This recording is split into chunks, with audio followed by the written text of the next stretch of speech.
cette encyclique qui s'appelle Laudato Si. Il y a 15 jours, une philosophe des sciences de l'ULB, Isabelle Stengers, nous introduisait admirablement au sujet. Nous disait-elle, la Terre est une déesse qui se rebiffe devant les maltraitances et qui implore notre respect. Et la société multiple des humains qui y habitent ne saurait subsister longtemps sans y promouvoir davantage d'égalité dans la répartition et la gestion des biens.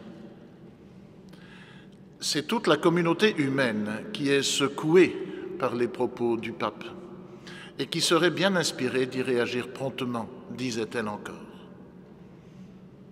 La semaine dernière, le théologien Paul Scholas nous disait pour sa part, de son point de vue, la cohérence de ce texte pontifical avec l'enseignement social des chrétiens, celui de la Bible d'abord, et puis celui des encycliques sociales, comme on dit, à partir de Léon XIII en 1891, Rerum Novarum, en passant par l'enseignement du Concile de Jean XXIII, de Paul VI, de Jean-Paul II ou encore de Benoît XVI.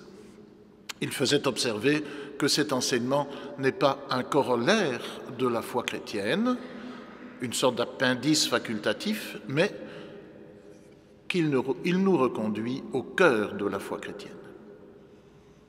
À l'issue de l'une et de l'autre de ces deux conférences, des questions ont été posées, comme aujourd'hui d'ailleurs vous aurez l'occasion de le faire, questions dont certaines renvoyaient au monde politique. Que fait-il, ce monde politique? Que se propose-t-il de faire? Et même, et peut-être d'abord, que peut-il faire? C'est pourquoi cette troisième et dernière conférence de notre cycle vient bien à sa place. Nous sommes heureux, je suis particulièrement heureux et reconnaissant d'y accueillir M. Jean-Michel Javot, un homme politique connu de notre pays, ancien coprésident d'Écolo et actuel bourgmestre d'Amé. M. Javot est maître en sciences politiques, il est diplômé de la High School de Fillmore aux USA. Il est connu pour ses responsabilités multiples de député de Wallonie, coprésident de son parti, je l'ai dit, ou encore bourgmestre donc de sa commune. Il est aussi connu pour sa foi chrétienne, dont il n'a jamais fait mystère, pas plus qu'il n'en a jamais fait étalage, ce qui fait montre dans les deux cas d'une simplicité et d'une discrétion enviables. C'est pour tous ces motifs que nous avons songé à l'inviter et que nous sommes heureux qu'il ait accepté cette invitation, que nous sommes heureux de l'accueillir ce soir parmi nous dans cette église en chantier, mais au fond comme doit être l'église, avec un E majuscule toujours, et nous sommes heureux de nous mettre à l'écoute de sa parole. Vous me quittez.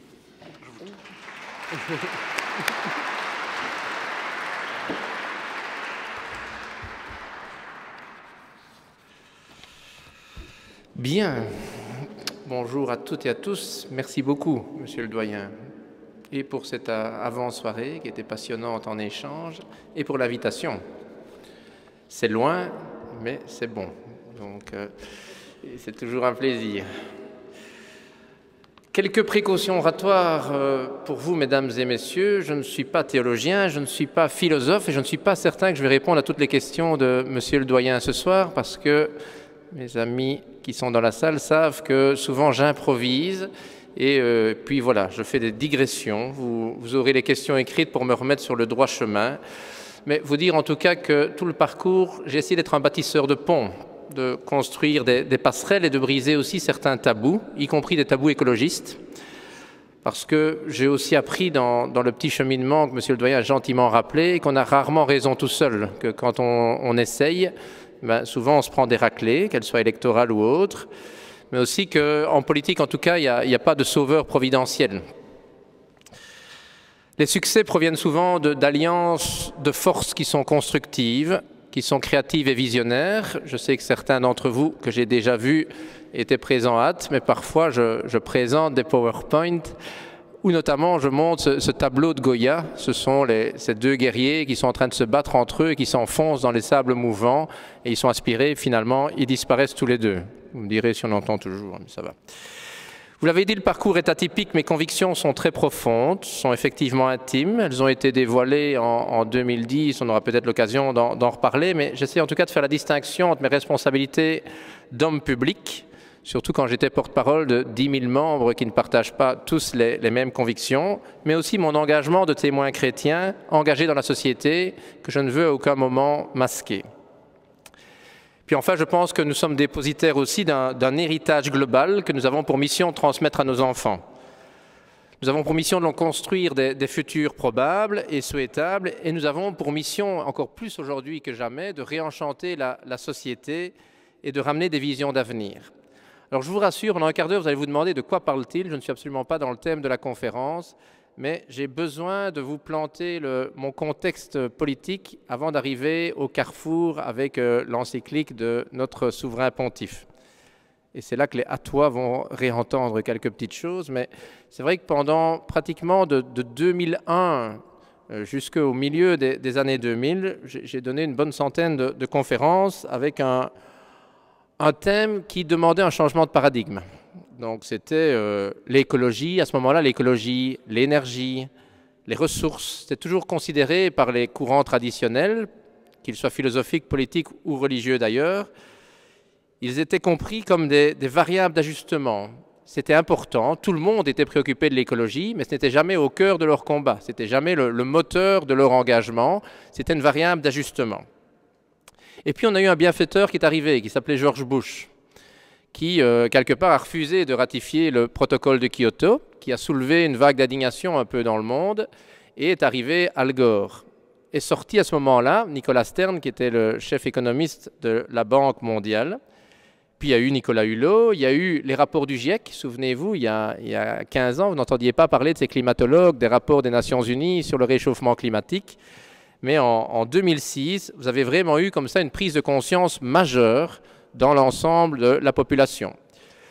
Et puis à l'époque, je montrais un peu plusieurs dias que j'ai montrés récemment à quelques kilomètres d'ici sur la capacité régénératrice de la planète. Il faut se rendre compte que par exemple en Belgique, en 1960, on consommait une planète. C'est ce qu'on appelle notre empreinte écologique. Nous consommions à peu près l'équivalent d'une planète. En 1977, c'était 2. En 2002, c'était 3. Et nous avons continué de progresser. Puis aussi, j'y montrais les schémas avec l'évolution des émissions de gaz à effet de serre. Il faut se rendre compte qu'il y a eu le protocole de Kyoto, il y a eu des grands accords internationaux dans des grandes assemblées onusiennes. Et c'est vrai, dans le secteur de l'industrie, on a répondu à l'attente. Il y a eu des réductions, et notamment avec de l'efficacité énergétique, avec du progrès. Dans l'agriculture, une énorme réduction aussi, mais il faut bien se rendre compte que c'est hélas plus dû à la disparition de beaucoup d'agriculteurs et de fermes plutôt qu'à une moindre empreinte. Par contre, chaque citoyen individuellement, donc chacune d'entre vous, que ce soit dans le transport, que ce soit dans votre chauffage, que ce soit notamment dans tout le secteur tertiaire, ça a complètement explosé toutes les prédictions.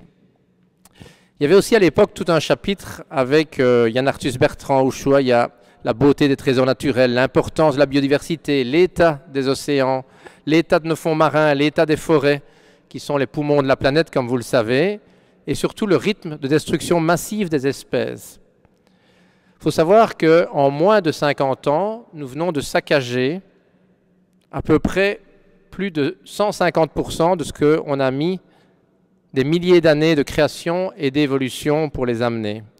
Albert Einstein a dit un jour que lorsque les abeilles vont disparaître, il restera 4 années à l'humain pour pouvoir survivre. Aujourd'hui, en Wallonie, il y a 33% des papillons qui ont disparu par rapport à il y a 15 ans. Je montrais aussi une dia sur l'énergie, qui est une vraie nouvelle question sociale. Donc, il faut se rendre compte, par exemple, que je vais vous parler en déciles fiscaux.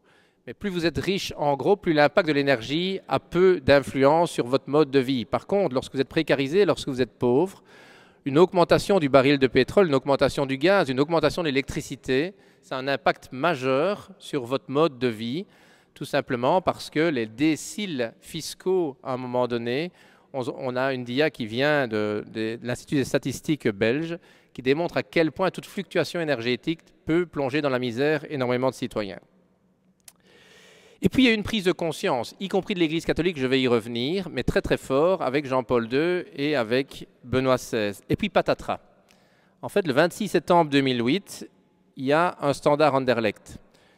Le standard gagne 2-1 une nouvelle fois. C'est le début d'une crise sans précédent, pas encore pour Anderlecht ni pour le standard d'ailleurs, mais bien pour la planète puisque c'est le jour de la crise financière.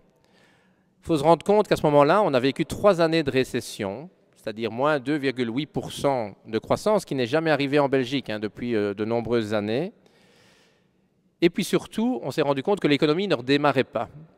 Vous me voyez venir avec l'encyclique de notre souverain pontife.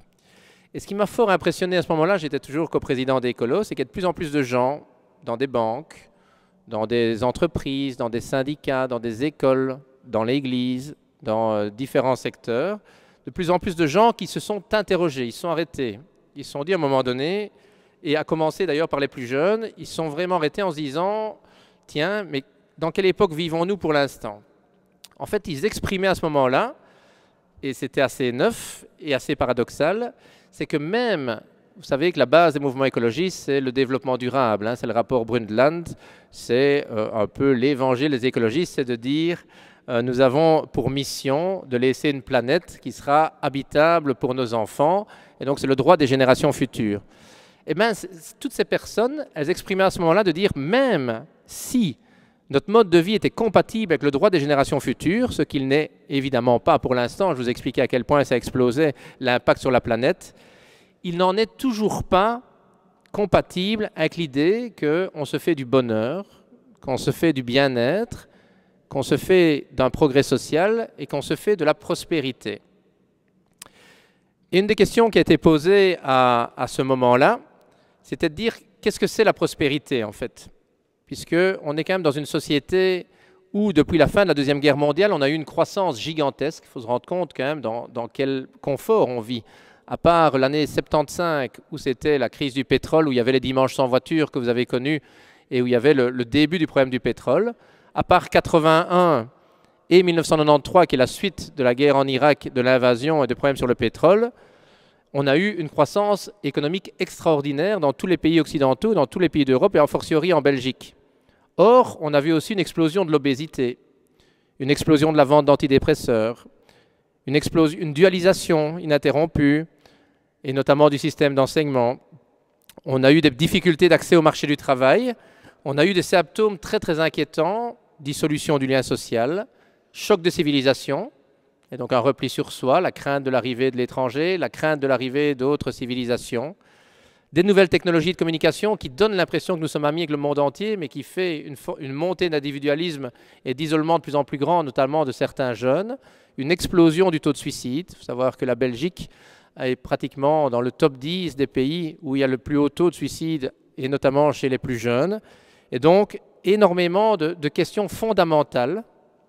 Vous voyez venir aussi avec l'encyclique du pape, mais je pose le décor. Mais énormément de questions fondamentales qui questionnaient malgré qu'on était dans un bien-être économique. Ce qui a aussi perturbé beaucoup de gens, et enfin des économistes traditionnels, c'était le fait que le compromis qui était fondateur de cette croissance économique, qui était un compromis capital-travail, autour duquel vous avez dessiné pratiquement toute votre vie. Souvent, voilà, soit on avait un peu d'argent, on était du côté capitalistique, on se sentait indépendant, on était du côté libéral et on était pour une amélioration de l'économie. On était sensible à un moment donné au monde du travail, on avait envie d'améliorer le système de travail, on avait envie d'améliorer le système de sécurité sociale et on se sentait plutôt d'un côté socialiste. Et on s'est rendu compte que ce compromis-là, il a volé en éclats. Il a été complètement explosé par le monde de la finance, par des actionnaires, par des personnes qui détiennent l'entreprise, qui habitent parfois à des centaines et des centaines de kilomètres. Et aussi, j'étais aux études à ce moment-là, le mur de Berlin est tombé. Et donc, ce qui était assez fondateur également de pas mal de pensées a perturbé pas mal d'économistes. Et ce sera la fin de l'introduction, mais ce qui m'a perturbé aussi en ayant un petit peu étudié tout ça, c'est que pourtant, nous avions eu tous une alerte. Le Club de Rome, c'est en 1972. Paul VI, son premier message sur l'état de l'environnement, sur l'état de l'écologie, c'est au même moment. Et c'est notamment, il attire l'attention sur les limites d'une croissance débridée et notamment sur les dangers du premier choc pétrolier. Pourtant, on a été frappé d'amnésie juste après par les crises bancaires. Et c'est un peu un risque aussi auquel on est confronté, et je vais y revenir, mais c'est pour cela que je suis totalement comblé par la nouvelle encyclique du pape François. Moi, j'ai eu très très peur que la crise économique qui suit la crise financière et qui devient une crise de valeur. Il ne faut pas croire que la montée du Front National en France, que l'arrivée de Trump, que la montée de mouvements radicaux, ce soit au hasard et que ce soit uniquement limité à ces pays-là. Il faut quand même se rendre compte que pour l'instant, on a reproduit la même amnésie qu'après 1972 et qu'après les dimanches sans voiture et qu'après la première crise pétrolière. On s'est dit qu'il faut absolument relancer très très vite la machine économique. Il faut créer de l'emploi, n'importe quel emploi, beaucoup d'emplois, parce que c'est le seul moyen de rembourser nos déficits, c'est le seul moyen de relancer l'économie. Il faut produire. Produire quoi? Produire des biens matériels, produire beaucoup d'iPhone, produire énormément de machines, mais finalement avec quels indicateurs de bonheur à la clé? J'ajoute, juste pour planter le décor aussi, ce que je fais souvent un peu plus longuement, mais sur le dilemme de la croissance. Donc ça veut dire que pour pouvoir sortir des personnes de la misère, pour pouvoir créer de l'emploi, fatalement on a besoin d'une croissance économique. Or la croissance économique, elle détruit encore plus nos ressources, elle va encore plus rapidement vider nos stocks de pétrole, de gaz et utiliser toutes ces terres rares qui disparaissent très très rapidement. Et donc, c'est Benoît XVI qui l'a mis en exergue devant le Parlement allemand. Il a expliqué que nous sommes très clairement devant une limite. Donc, il a exposé le cas. Il a dit, voilà, nous sommes arrivés maintenant à des limites, c'est-à-dire qu'il n'y a pas de raison pour caricaturer que des Chinois ne puissent pas avoir chacun 2 voitures par ménage. Il n'y a pas de raison que les peuples latinos ou que les peuples africains doivent passer par 1000 ans de Moyen-Âge en ayant un mode de vie très très lent alors que le progrès touche maintenant tous les coins de la planète. Or, on sait très bien que la planète ne peut pas fournir tous des moyens de subsistance si tout le monde vivait comme des Américains ou bien comme des Belges. Et dans un monde écologiquement limité et singulièrement dans un monde dont le climat est sur le point de basculer, sans rajouter un peu à l'aspect dépressif de l'introduction, mais aujourd'hui est sorti les premiers indicateurs après l'accord de Paris, ils sont juste tout simplement calamiteux. On n'est même pas dans du 2,5, 3 degrés d'augmentation, on est beaucoup plus loin. Jamais la banquise n'a été aussi fine, les océans montent beaucoup plus vite qu'annoncé, et l'explosion totale dans les pays émergents, dans les nouvelles économies de gaz à effet de serre est tout simplement inquiétante. Donc je vous envoie une première interrogation, c'est la nouvelle définition de la prospérité, pour rappel du latin, pro, pour, et de spes, c'était l'accusatif pluriel, speres, pour l'espoir, puisque nous avons pour responsabilité chacun de donner de l'espoir. Une vie prospère serait donc une vie conforme à nos espoirs, et on peut avoir des espoirs très différents. Et donc je vous disais tout à l'heure que je remercie Monsieur le Doyen et vous-même de m'avoir invité, puisque je suis exactement au carrefour de mes 2 vies en fait. Et donc après 2010, après cette interview dans Le Soir, où effectivement il y avait toute une enquête pour dire quelles étaient les personnes qui étaient engagées dans la laïcité, dans le monde catholique, dans différents courants religieux, c'est vrai que j'avais été cité, j'avais donné une interview, j'ai été invité à plusieurs reprises pour donner ma vision de l'humanisme.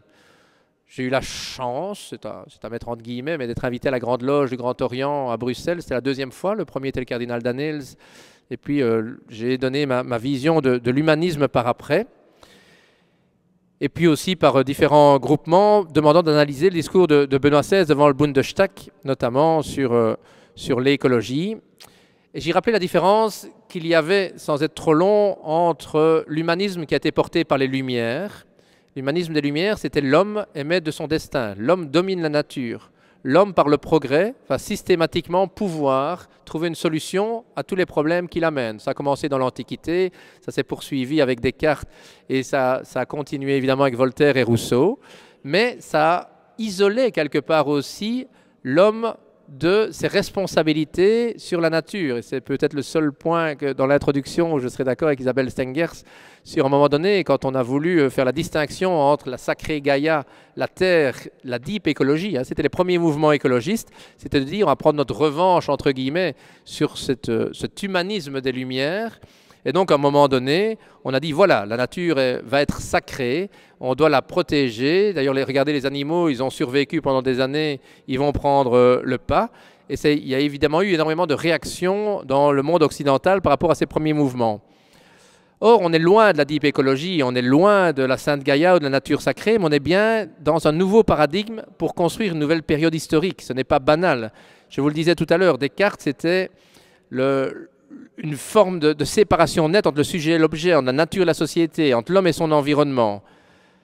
Ici, avec l'encyclique, Edgar Morin a dit c'est probablement l'acte 1 d'un appel pour une nouvelle civilisation. C'est pas banal. Je veux dire, elle est sortie il y a 2 ans. On a eu pas mal de textes. Moi, je compare Laudato Si à Rerum Novarum. Je vais y revenir. Rerum Novarum était une encyclique très, très politique. Rerum Novarum était à mi-chemin entre le capitalisme et le marxisme et donnait la vision de l'Église pour pouvoir y répondre par rapport à des courants politiques qui restaient sur des clivages, entre guillemets, d'un siècle qui demandait à naître. Ici, dans l'encyclique, on part d'un constat qu'on vit dans un désert de la pensée, un désert d'une pensée morcelée où tous les partis, même nos partis écologistes, sous-estiment encore l'ampleur et la complexité des réponses à apporter aux problèmes qui a été créé par l'homme, mais auquel on se rend bien compte qu'on a très très peu de solutions. Quand je veux être un peu polémique, je vous dirais qu'une des images qui m'a le plus marqué, c'est lorsque j'ai vu la quintessence des ingénieurs à Fukushima dire, voilà, nous pendant 3 jours, on ne sait plus faire quelque chose, on part. On va s'isoler, on reviendra si ça va mieux dans quelques jours, mais là on abandonne parce qu'on ne sait plus comment le maîtriser. Pour l'instant, on est en train d'envisager de mettre des digues côté flamand, plutôt que d'essayer d'empêcher que les océans puissent monter. Mais on se rend bien compte que ce n'est jamais pour l'instant qu'une emplâtre sur une jambe de bois, et je vais y revenir.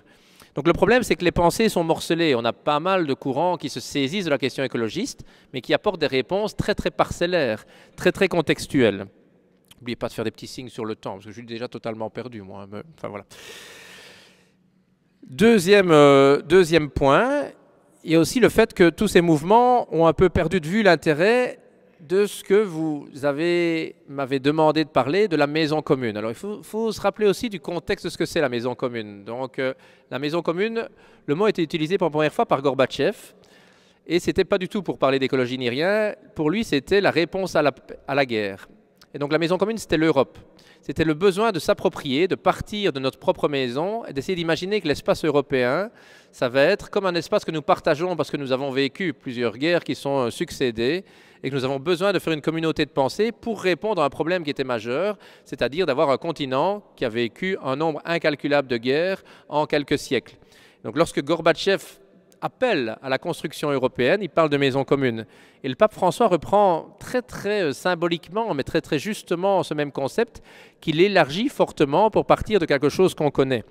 Parce qu'il faut se rappeler à un moment donné que l'humanisme écologique, l'écologie, vous savez, ça vient du grec, c'est oikos logos, mais oikos dans ce cadre-là, c'est le jardin, mais c'est le jardin pris au sens méditerranéen du terme. C'est le grand jardin, ce n'est pas uniquement votre jardin, votre potager derrière votre maison, c'est le jardin pris dans le sens de la planète, c'est-à-dire que nous sommes tous responsables de l'état de nos forêts et de l'état de nos océans. Et c'est justement cette préoccupation de la vue complexe, globale, au sens où il va falloir traiter les rapports entre chaque partie, mais pas les isoler. Pas isoler l'économie, pas isoler l'écologie, pas isoler le social, pas isoler la gouvernance, mais en faire un tout. C'est ça qui est dans la réflexion du pape François tout à fait fascinant. Je m'inquiète parce que je suis à la page 6, j'en ai 16, et je suis déjà au cœur, je vous rassure. Hein, vous faites signe quand ça ne va pas, voilà. Alors, ce qui est impressionnant, je vous le disais tout à l'heure, c'est que probablement ce sentiment que l'homme est incapable de réagir, que ce soit par rapport à la mondialisation, que ce soit par rapport à des mouvements capitalistes, que ce soit par rapport à notamment cette dégradation de la planète, c'est là qu'on a des réponses à très court terme. Nous avons de la montée d'extrêmes, que ce soit d'ailleurs d'extrême gauche, d'extrême droite, mais de mouvements qui, à un moment donné, eux-mêmes sont portés par le peuple puis qui déçoivent. Et ça, c'est le pire. C'est lorsque nous avons des réponses collectives qui ne sont pas à la hauteur des attentes. Je pense par exemple à la Grèce pour l'instant et aux énormes attentes qui étaient posées sur Syriza pour résoudre la crise. Et puis quand ils doivent faire des compromis, c'est une population qui est doublement déçue. Rencontrer un Grec pour l'instant, vous verrez à quel point ils sont profondément déprimés par rapport notamment à la vague d'espoir qui était née. Et c'est là que la définition du pape sur l'écologie intégrale qui naît, j'insiste vraiment, mais c'est à ne pas confondre avec l'écologie profonde qui convertit au culte de la terre et qui lui subordonne tout. Au contraire, il montre que l'écologie touche en profondeur chaque partie de nos vies. Elle touche notre civilisation, elle touche nos modes d'agir, mais elle touche surtout nos pensées et nos modes d'éducation. Plus profondément aussi, le pape critique très très fort un paradigme qui est techno-économique. Alors j'imagine que dans la salle, il y a des ingénieurs, il y a des financiers, il y a des personnes qui ont travaillé dans le monde économique. Mais il faut se rendre compte, moi j'ai aussi étudié dans ce cadre-là, mais pendant des années, on nous a appris à l'université, on nous a appris dans les hautes écoles des courants traditionnels de l'économie. J'habite à 800 mètres de la centrale nucléaire de Tihan. Je ne me focalise pas, je vous assure. La plupart des travailleurs de ma commune à Hamay travaillent dans le nucléaire et donc j'ai appris à vraiment dialoguer avec eux. Mais je suis né avec, on nous disait, on va trouver une solution pour les déchets. Je vous assure, vous allez voir le progrès, on va trouver une solution. Ce n'est pas possible autrement. Nos ingénieurs, quoi qu'il arrive, nous sommes tellement forts qu'on va trouver une solution. Mais c'était en 1975. On cherche. On n'a pas encore trouvé. Mais j'attire juste l'attention et je pense que le pape insiste fortement sur la question, c'est que ce qui rendait les postulats techniques et économiques pour tout résoudre, quelque part, à un moment donné, il faut réapprendre un peu d'humilité, apprendre un peu de modestie par rapport à tous les progrès uniques de la science. Je vous l'ai dit, je vois quelques têtes qui tournent, mais le but c'est qu'il y ait des questions aussi écrites, parce que si c'était uniquement unilatéral, ce serait bon pour monsieur le doyen, mais moi je ne peux pas faire ça, je dois vous faire réagir. Le pape nous demande une demande de prise de conscience, une incitation à repenser la société, mais surtout, et ça je vous l'envoie vers vous, il nous demande d'agir, parce que faire les constats c'est bien, pouvoir ensemble se dire le monde ne va pas bien, tout le monde peut le faire, mais de pouvoir agir, ça c'est autre chose. L'encyclique invite aussi à prendre en compte toutes les leçons des crises écologiques, mais là aussi à condition de préciser la notion d'humanisme qui a un double sens, et c'est ce que le pape dit dans son discours. Il a critiqué cette forme vraiment d'anthropocentrisme. Il y a en effet un humanisme anthropocentriste qui met l'homme au centre de l'univers, qui fait de l'homme le seul sujet de l'univers, en gros où l'homme prend la place de Dieu et se situe à sa place. Ça a été toute une grosse difficulté tout au long du Moyen-Âge. Et lorsqu'on est dans ce principe-là, la mission de l'homme, c'est de conquérir la nature, de la dominer et surtout, quelque part, d'encore plus l'exploiter et de lui demander d'en donner encore plus que ce qu'elle est capable de donner. Le monde de la nature, à ce moment-là, devient un monde d'objets. Or, par définition, une nature, c'est vivant. Le monde animal, le monde végétal, c'est vivant, ça réagit, ce n'est pas un monde d'objets. Et c'est assez important, notamment dans une vision post-matérialiste que je nous invite à aller chercher après ce soir. Je dois aussi, même dans l'Église, et je vous demande pardon, mais rappeler que la prise de conscience environnementale de l'Église catholique romaine, elle a été très très tardive par rapport à d'autres courants philosophiques et par rapport à d'autres religions. C'est principalement, même s'il y a bien eu plusieurs cantiques, on peut retrouver évidemment dans la Genèse et dans les textes plusieurs allusions, mais il faut quand même se rappeler que c'est principalement Paul VI, et notamment dans les organisations de l'ONU avec Barbara Ward, qui a abordé la question environnementale, mais autour de la problématique de la faim dans le monde, le sort des Africains, la difficulté que nous sommes capables d'envoyer des satellites et d'envoyer des fusées dans l'espace, mais nous sommes incapables de pouvoir nourrir une grosse partie de notre population ou bien de leur donner l'accès à l'eau. Et donc, très tôt, Barbara Ward, qui était une économiste catholique représentante du Saint-Siège dans beaucoup d'assemblées, elle a voulu sensibiliser l'Église catholique romaine et lui a appelé de se réveiller. Il y a eu pas mal de chapitres lorsqu'on a fêté le 80e anniversaire de Rerum Novarum et cette fameuse conférence à Stockholm en 1972, qui était le prémisse du sommet de la Terre, où Paul VI dit « Brusquement, l'homme prend conscience. Par une exploitation inconsidérée de la nature, il risque de la détruire et d'être à son tour la victime de cette dégradation. Non seulement l'environnement matériel devient une menace permanente, pollution, déchets, nouvelles maladies, pouvoir destructeur absolu, mais c'est surtout le cadre humain que l'homme ne maîtrise plus, créant ainsi pour demain un environnement qui pourra lui être intolérable. Problème social d'envergure qui regarde la famille humaine tout entière. Pas plus que le problème démographique ne se résout en limitant indûment l'accès à la vie, le problème de l'environnement ne saura pas être affronté avec des seules mesures d'ordre technique.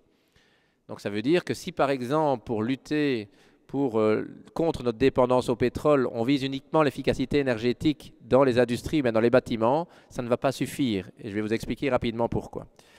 Jean-Paul II a élargi le champ en insistant notamment sur le lien entre la paix et l'environnement.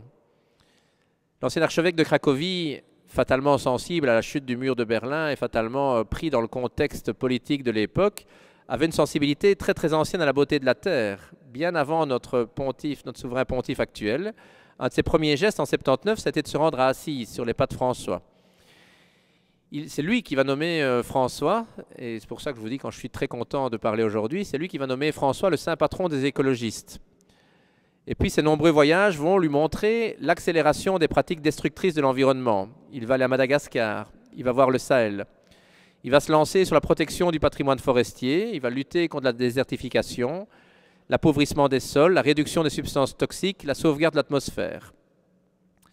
Il va dire à plusieurs reprises que l'humain est plus l'intendant de la terre que le propriétaire discrétionnaire.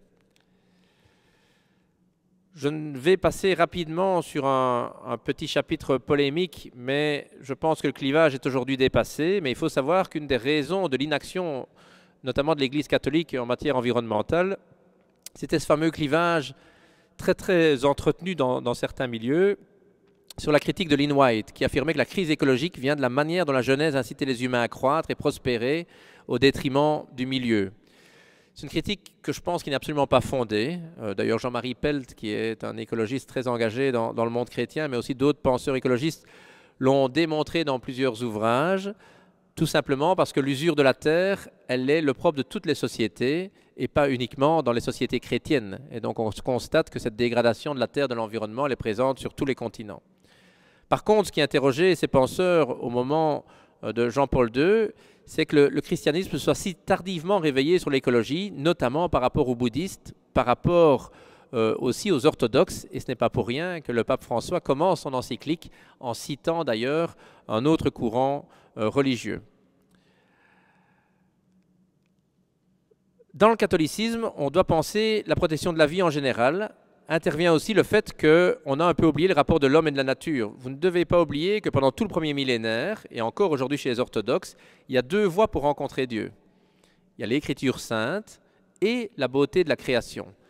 Et moi, j'ai un peu l'impression que pendant le deuxième millénaire, et notamment avec l'impact majeur dans nos sociétés des Lumières, mais aussi les théologiens deuxième millénaire, on a un peu été paresseux sur la beauté de la nature et tous les bienfaits, notamment de la nature. Et c'est au moment où Benoît XVI va succéder à Jean-Paul II, en avril 2005, que l'Écologiste, qui est une revue franco-britannique, va dire « Habemus papam ecologistum ». Il faut se rendre compte que Joseph Ratzinger, bavarois sensible aux questions écologiques, a été très marqué par la montée des courants écologistes en Allemagne, mais il a aussi renoué avec le thème. On est en plein dans les conférences climatiques, dans les premières COP, et Benoît XVI va produire plusieurs écrits en plaçant l'écologie au cœur des sujets prioritaires. Il écrit Caritas in Veritate en 2009, et c'est la première fois qu'un document va avoir une réflexion, j'insiste bien sur la réflexion très longue aux questions écologiques. Deux nouveautés. D'abord, une plus nette conscience de la crise énergétique et de ses origines, le style de vie des nations occidentales. Ensuite, l'affirmation explicite que l'Église a une responsabilité envers la création et doit la faire valoir publiquement aussi. De façon un peu anecdotique, mais importante quand même, le Vatican a voulu montrer l'exemple. Il est devenu un des premiers États qui était neutre en émissions de carbone. Alors vous me direz, il y a peu de grosses entreprises au cœur du Vatican. C'est évidemment plus facile qu'à Liège, à côté de Coqueril. Je vous le concède, mais n'empêche, il y a des panneaux photovoltaïques sur toute la grande salle des audiences qui jouxte la basilique. Il y a aussi eu la plantation de la forêt climatique en Hongrie, un puits de carbone de 7000 hectares. Aux jeunes Italiens réunis à Lorette, Benoît XVI a demandé d'agir en urgence pour protéger les équilibres fragiles de la nature et recréer un lien fort entre l'homme et la terre. Mais ce rapport assez positif aux enjeux écologiques n'a pas fait à l'époque, et c'est là que je voulais un peu insister maintenant, n'a pas du tout fait l'unanimité dans les communautés de base. Et même si on voit une évolution des esprits, même si on se rend compte que les jeunes générations se saisissent très très fort de la question, mais on s'est rendu compte que dans un mouvement pastoral et dans pas mal de mouvements sociaux qui étaient fort en attente d'une action plus forte de l'Église en matière environnementale, mais quelque part, Joseph Ratzinger est resté un peu comme un théoricien qui citait les cas, mais sans donner les moyens d'agir sur la question. C'est normal, on retrouve en fait les mêmes clivages sur l'écologie à l'intérieur de l'Église, comme on les retrouve dans des partis, comme on les retrouve dans la société, comme on les retrouve dans les classes sociologiques. Pourtant, et c'est évidemment toute la force de Laudato Si, avec les défis environnementaux, l'Église avait la chance, et a maintenant la chance, de voir émerger sous nos yeux un nouvel aspect de la doctrine sociale. À la croisée des expériences de terrain, des milieux associatifs, des expressions politiques, des organismes internationaux, ici, l'Église catholique se saisit de la question. Vous le savez mieux que moi probablement, mais pas mal de mouvements, le mouvement ouvrier chrétien, des syndicats, des associations, les organisations de jeunesse, des mouvements engagés un peu partout, des Caritas Catholica, des mouvements, des ONG catholiques, depuis plusieurs années, demandent fortement qu'il y ait une action beaucoup plus forte, notamment par rapport aux publics les plus précarisés, pour pouvoir se saisir de la question environnementale.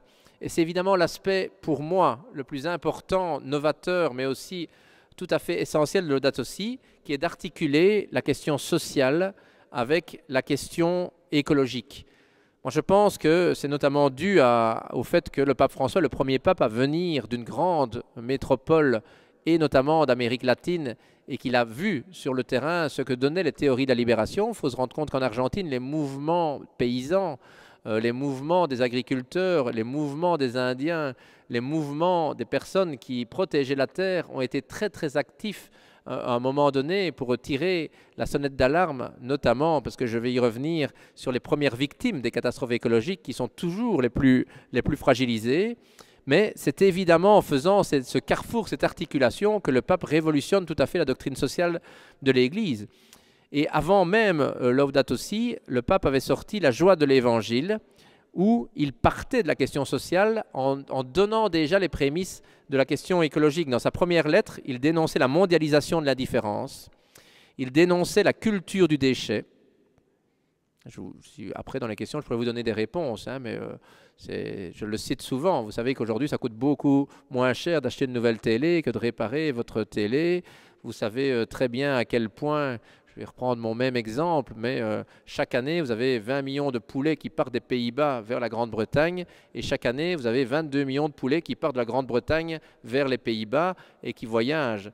Vous savez que l'oignon le moins cher au Colruyt, l'oignon, hein, je ne parle pas de viande, je ne parle pas de fleurs, mais l'oignon le moins cher du Colruyt vient de Nouvelle-Zélande, donc 20 000 km. Je peux vous donner quelques exemples assez frappants d'aberrations totales. Je peux encore comprendre les fraises en hiver lorsqu'on est vraiment enceinte et qu'on a envie d'avoir une petite folie. Mais un oignon, qui est quand même la chose la plus basique du condro qu'on peut faire pour quelques euros, on réussit encore à l'avoir un peu moins cher dans un grand magasin. Et donc, on peut prendre comme ça des aberrations qui sont gigantesques à la fois. Mais très très tôt, il a dressé un réquisitoire en signalant encore que tout cela accentuait le fossé entre les riches et les pauvres. Et je vais y revenir aussi, je vous rassure, j'avance, donc ça va. On en est quoi, la moitié là, monsieur le doyen? Non, milliard. Remarquez que je choisis mes insultes. Donc, Laudato Si, je vous rassure, je suis aux 2 tiers, hein, mais Laudato Si, placé sous l'égide de Saint François d'Assise, c'est aussi pour moi très très symbolique parce que Saint François d'Assise, il a 2 visages. Il est en même temps François, saint patron des écologistes, avec l'oiseau sur l'épaule, et puis il est le François, protecteur des pauvres, celui dont le cardinal Bergoglio aurait choisi le patronage au dernier tour du scrutin lorsqu'un cardinal brésilien lui a soufflé « N'oublie pas les pauvres ».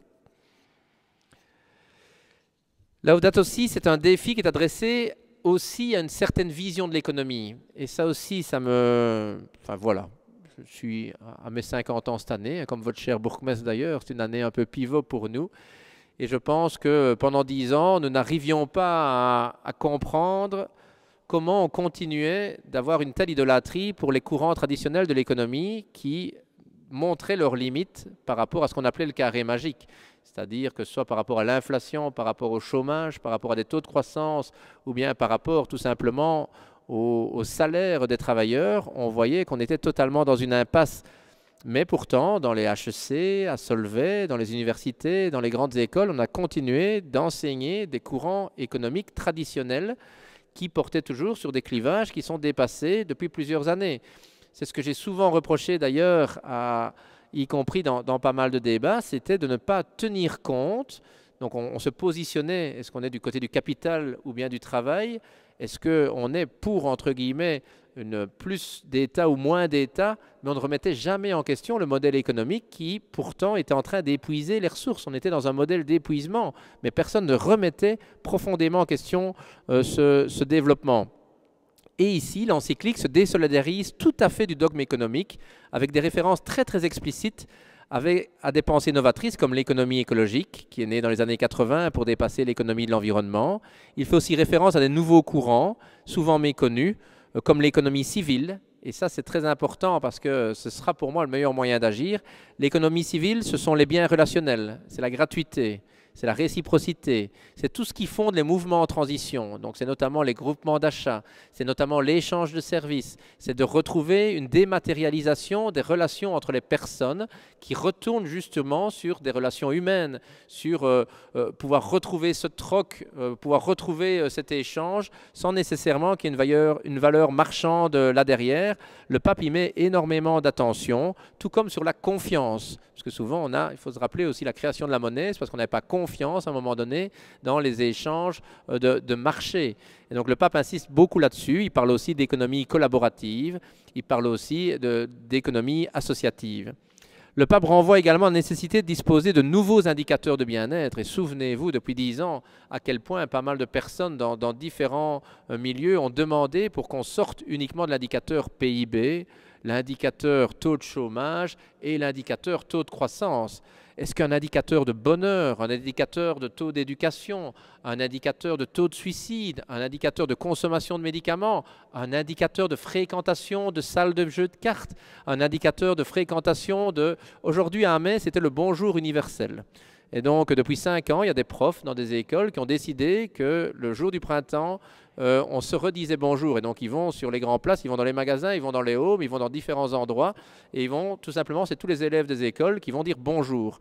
Mais ce n'est pas tellement le jour qui est important, c'est ce qui se passe avant en classe. Ils préparent des chansons, ils préparent des petites activités. Et ils se rendent compte que quand vous dites bonjour, vous souriez. Je ne sais pas si vous vous rendez compte déjà, quand vous dites bonjour, vous souriez. Et vous avez tout de suite une autre réponse de la personne en face de vous dans la relation humaine, à commencer dans le métro.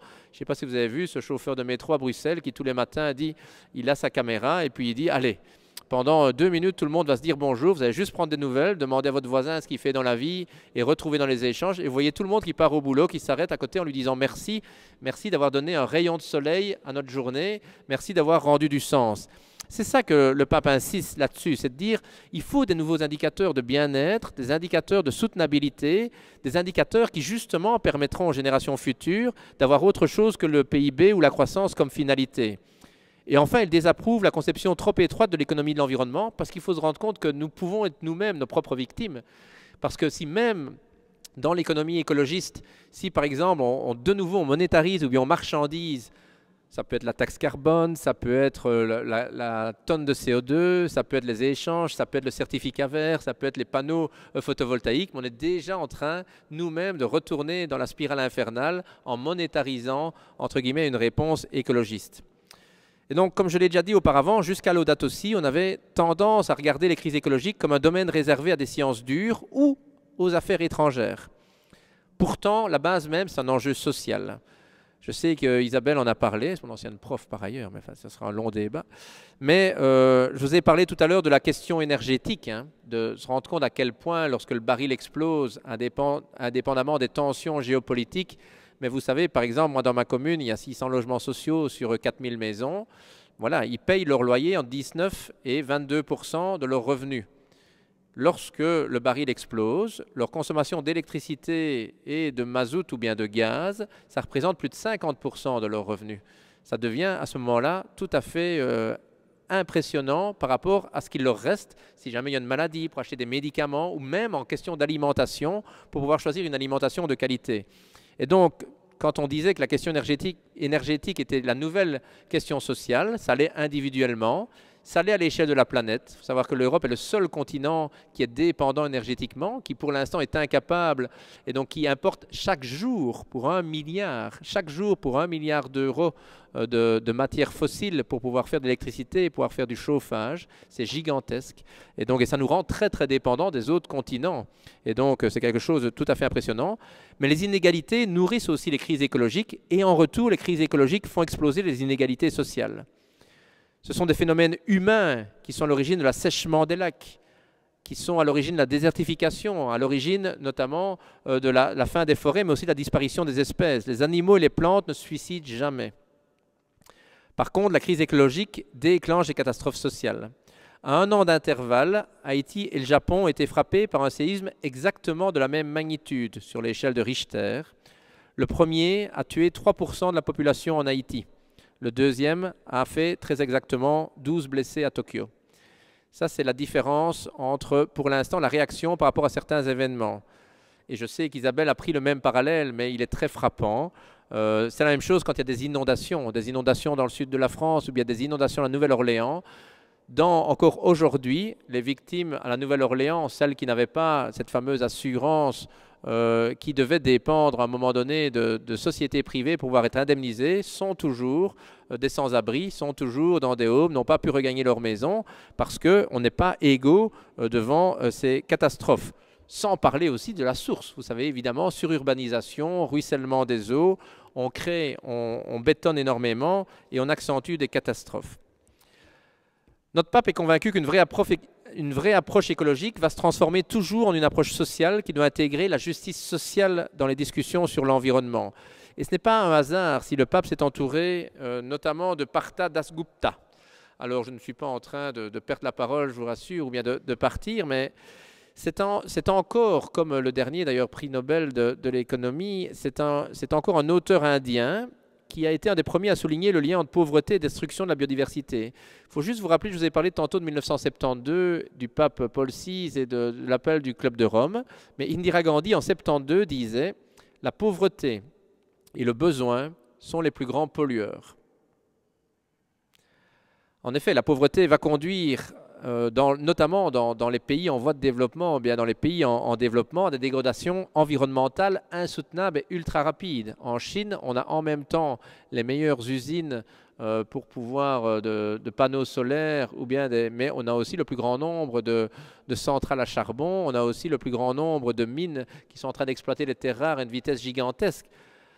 Moi, je l'ai déjà dit en Belgique, si vous dites aux personnes allez trier vos déchets mais qui n'ont rien à mettre dans leurs poubelles parce qu'ils n'ont pas assez de ressources pour pouvoir se nourrir, ça pose une vraie question bien plus fondamentale qu'uniquement de l'écologie réservée à une certaine classe sociale. C'est la même chose dans des pays d'Afrique ou bien dans des pays émergents. Si vous leur dites vous devez remplir vos obligations de Kyoto ou bien vos obligations planétaires, ils vous répondront vous n'y avez pas pensé pendant à peu près 20 siècles et le reste. Et nous, en quelques années, au moment où on est en train de se développer, nous devrions freiner notre développement économique parce que vous avez trop pollué la planète et que vous avez mis en danger la planète. Ça pose une vraie question, mais si vous allez également dans beaucoup de pays en souffrance, vous verrez que ce soit uniquement la gestion des déchets, que ce soit l'accès à l'eau, que ce soit les modes de production sont extrêmement intensifs. Et donc, pour prendre encore le même exemple, par exemple, les ressources naturelles, c'est souvent le seul patrimoine de la majorité des habitants des pays les plus pauvres. Et donc, par exemple, en Haïti, c'est le couvert forestier leur richesse.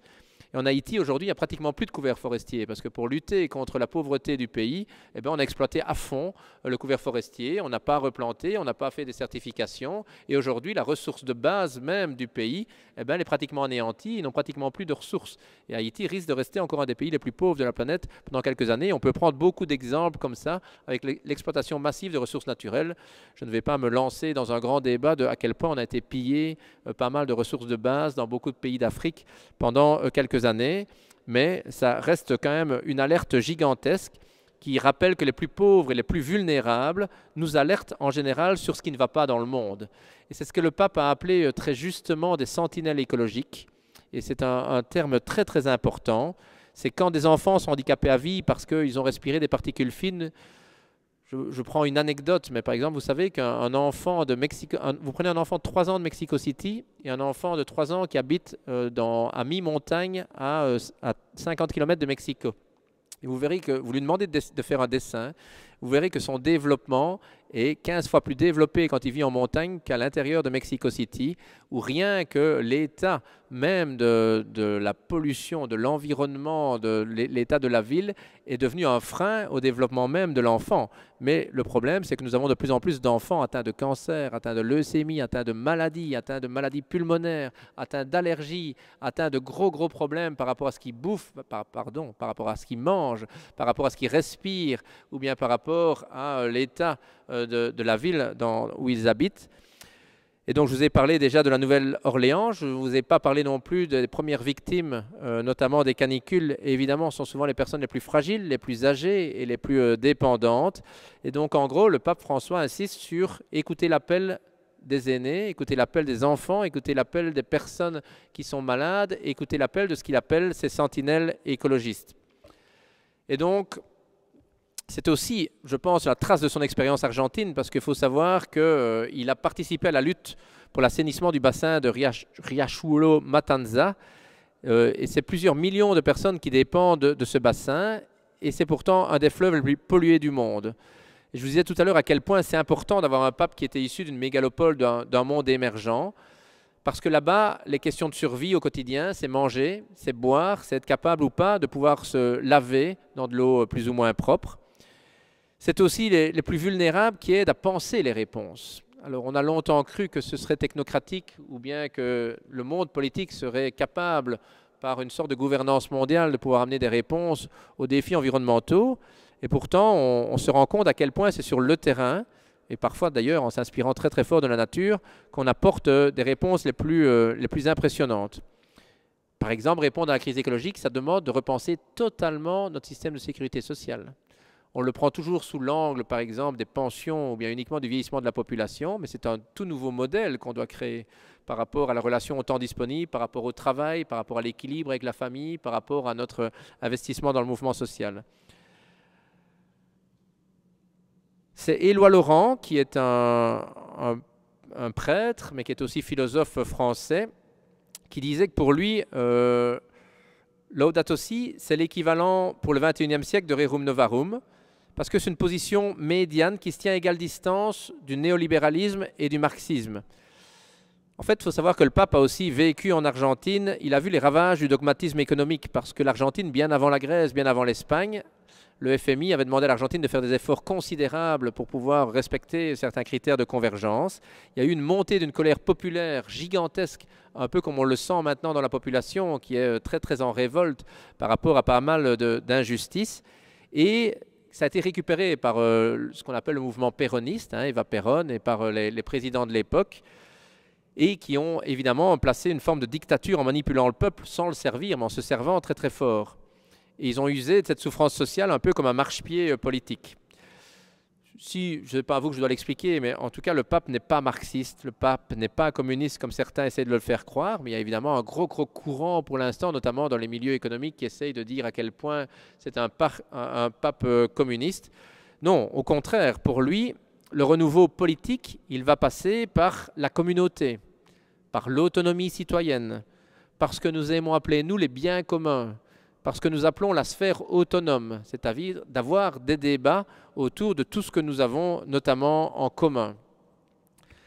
La transition qui devient presque une urgence, ça ne doit même plus être une transition, ça doit être une transformation en profondeur du modèle, elle doit être polycentrique, pour reprendre l'expression d'Olstrom, c'est-à-dire que l'impulsion doit venir d'une région, d'une ville, d'un quartier, d'un collectif citoyen, d'initiatives de transition. Et c'est marrant parce qu'il y a à peu près 10 ans, je n'étais pas encore bourgmestre, et c'est à Enghien que j'ai appris la politique des quartiers, la politique des voisins. Moi, je n'ai jamais compris pourquoi, par exemple, tout le monde achetait une tondeuse, alors qu'on pourrait très bien acheter une tondeuse pour 3 ou 4 familles, et puis pouvoir articuler les heures, mais on pourrait parler d'énormément de formes collaboratives. Mais la véritable innovation, évidemment, du texte, c'est une nouvelle voie médiane entre l'économisme et l'environnementalisme.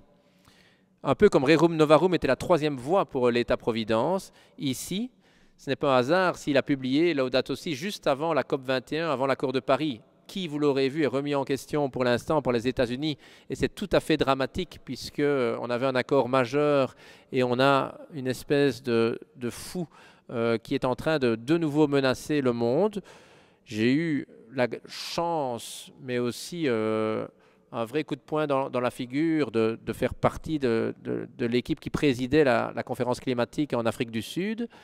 Et il fallait juste entendre les responsables des pays du sud-est asiatique, et notamment des petits pays insulaires, qui disaient, vous savez, nous, dans les prochaines COP, nous ne sommes pas sûrs que nous serons là. c'est tout simplement comme cela. Quand ils prenaient la parole, ils expliquaient à quel point l'augmentation des phénomènes climatiques, parce que ce n'est pas uniquement le réchauffement de la planète, hein, c'est trop facile de parler de réchauffement de la planète, ce sont des dégradations climatiques, ce sont des phénomènes extrêmes. C'est un réchauffement, mais c'est aussi énormément de phénomènes qui augmentent les inondations, qui augmentent au quotidien ce qui est leur mode de vie, qui est très frappant. Et donc, il faut évidemment souligner. Je vous passe sur ce que j'estimais être des manques dans l'encyclique. Pour moi, il y a un seul manque dans l'encyclique qui est de minimiser l'enjeu démographique. Je ne vais pas aller trop loin là-dedans, mais souvent le dilemme que nous avons aujourd'hui, c'est que l'augmentation de la population qui ne se fait pas de manière égale aux différents coins de la planète, met une pression encore plus forte sur certaines zones qui nous fournissent pas mal de biens et qui nous amènent nous-mêmes à des contradictions. Pendant tout un temps, on a pensé par exemple que les biocarburants allaient être une solution à un pétrole qui devenait de plus en plus rare, de plus en plus cher, puis on s'est rendu compte que les biocarburants utilisaient des espaces gigantesques qui servaient à nourrir des populations souvent fragilisées, notamment des paysans qui vivaient de leurs céréales, ou bien qui pouvaient, et particulièrement au Brésil, de personnes qui avaient besoin de grandes étendues pour éviter des agricultures intensives, et l'utilisation de biocarburants pour aller alimenter nos voitures aux États-Unis ou bien en Europe a d'une part augmenté très très fort l'agriculture intensive dans pas mal de pays et par ailleurs a fait exploser les prix des céréales et a donc de nouveau appauvri encore des personnes qui en avaient fortement besoin. Et donc, à un moment donné, il faut savoir que les réponses écologistes, elles doivent tout le temps être remises en question. C'était le cas des pots catalytiques. On se rend compte pour l'instant, par exemple, dans les modes de développement, qu'on est retourné vers l'électricité. Mais évidemment, si c'est de l'électricité qui va être produite par des centrales qui ont des ressources fossiles ou bien des ressources qui sont épuisables, ce ne sera pas utile. Et donc, ça veut dire aussi qu'on doit pouvoir le faire si on arrive à exploiter beaucoup mieux le soleil et beaucoup mieux les énergies renouvelables dans toutes les échelles de la planète. Mais il est évident en tout cas que ça demande une nouvelle vision. Enfin, juste pour très rapidement, j'arrive à ma conclusion. Je pense que l'écologie, elle traverse les appartenances idéologiques. L'Église, en montrant vraiment plus qu'un intérêt, mais en faisant de cette articulation question sociale, question environnementale, une sorte de thème fondateur, de colonne vertébrale de sa future action, elle ouvre enfin un nouveau dialogue et surtout elle appelle les autres courants à pouvoir travailler à la réponse. Alors je pourrais pendant une demi-heure vous donner plein de petites questions pratiques, plein de réponses particulières à comment nous pourrions répondre au quotidien, y compris à l'échelle d'un pays, à l'enjeu environnemental.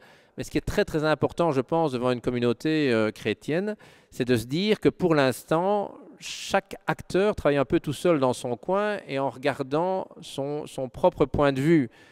Ici, le pape, il a décidé de faire des alliances, c'est-à-dire de jeter des passerelles, de travailler aussi bien avec d'autres courants religieux, mais aussi en demandant un appel planétaire à ce que tout le monde se saisisse de la question pour y apporter des réponses avec la propre expérience.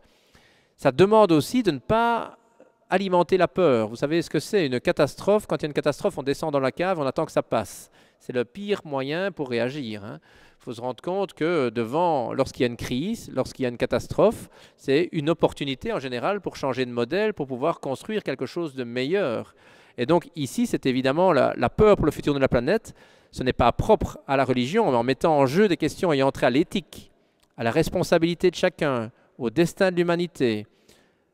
Le pape ouvre un champ où l'intervention des institutions religieuses va trouver une écoute attentive, y compris dans des milieux qui jusque-là étaient hostiles à dialoguer ou bien à créer des alliances avec le monde chrétien ou avec le monde catholique.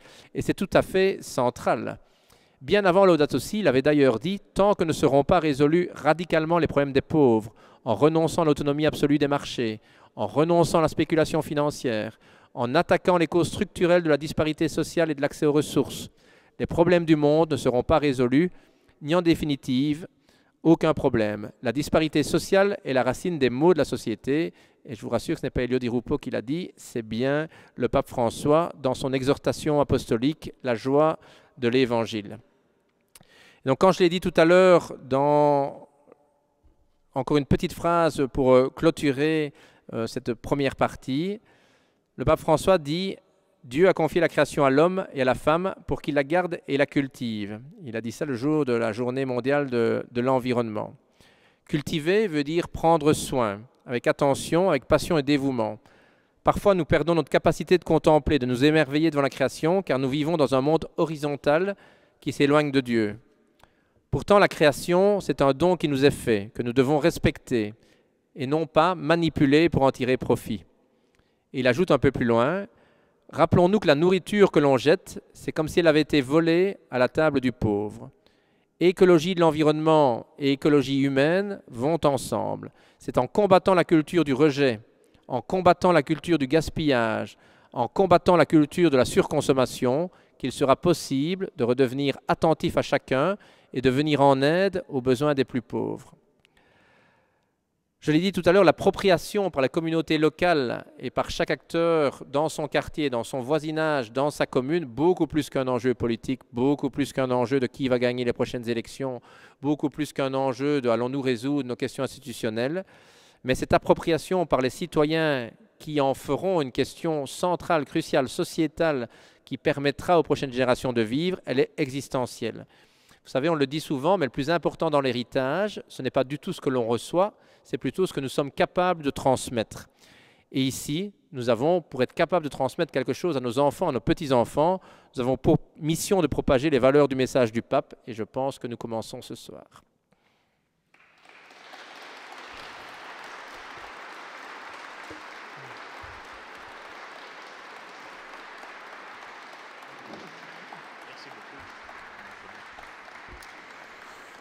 Je vous remercie beaucoup, Monsieur Javot, pour cet exposé qui était à la fois très clair, je pense très respectueux aussi du texte pontifical, également avec une hauteur de vue qui nous permet d'en faire, chacun selon nos convictions et voilà, nos choix, d'en faire, comme vous l'avez dit en finale, un enjeu essentiel de notre vie commune.